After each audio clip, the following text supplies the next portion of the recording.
I saw an article on the BBC website recently that the Vatican Observatory has concluded that aliens could exist. I put a link here on the side panel if you're interested. So it seems that perhaps the Earth isn't quite so special after all, which is a bit of a turnaround of the message for the last 2,000 years. But of course, it's not that big a turnaround, because all of these creatures would have been created by God. We're not seeing any great leaps forward here in rational thinking from these people. This is the Catholic Church we're talking about, after all.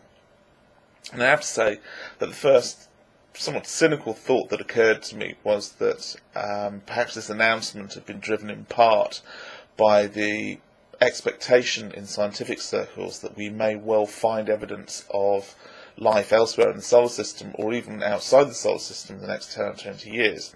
And so what this does is it paves the way for the Vatican to turn around and say, well, we don't have any problem with this, this is completely compatible and consistent with our infallible view of the universe. And I'd be interested to see how they react to the discovery of a species of aliens that only had one sex, and so therefore by default was gay. But overall, I just see this as another example of the intellectual dishonesty that's propagated by this multinational religious corporation.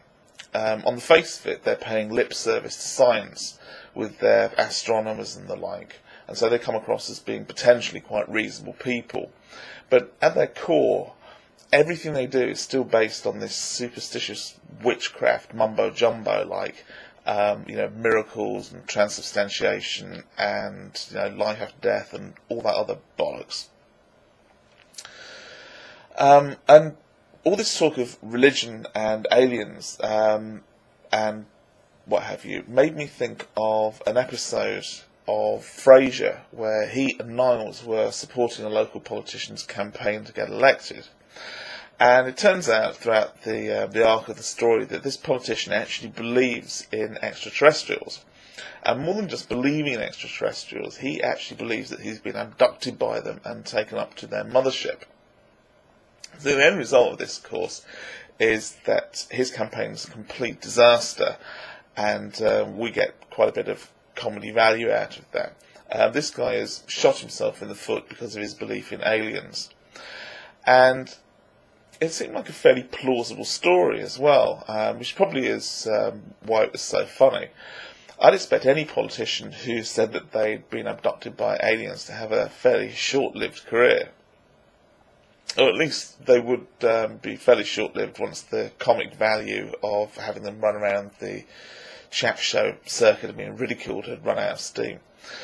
But on the other hand, it seems that in the US in particular, a presidential candidate who said that he or she believed in the literal Bible wouldn't damage their career prospects in any way whatsoever. No one's going to question the sanity of that at all. So on the one hand, you've got this idea that belief in alien abductions is crazy. And on the other hand, belief in a 7-day creation period, or 40 days in a somewhat wet and smelly boat with a guy and his family and a million odd animals, or belief in a story about a young unmarried girl who finds herself in the pudding club but still a virgin, all of that's quite rational. No one has a problem with it. So how do we get here? Because I think the first question I would ask myself is, of these two different opinions, these two different worldviews, which is more likely? Rib woman and a carpenter who can bring dead people back to life, or the existence of life on another planet, or even technological life on another planet? Because then, even though the prospect of alien visitation doesn't seem all that likely, it is at least possible. The stories in the Bible, let's face it, no way they can be true.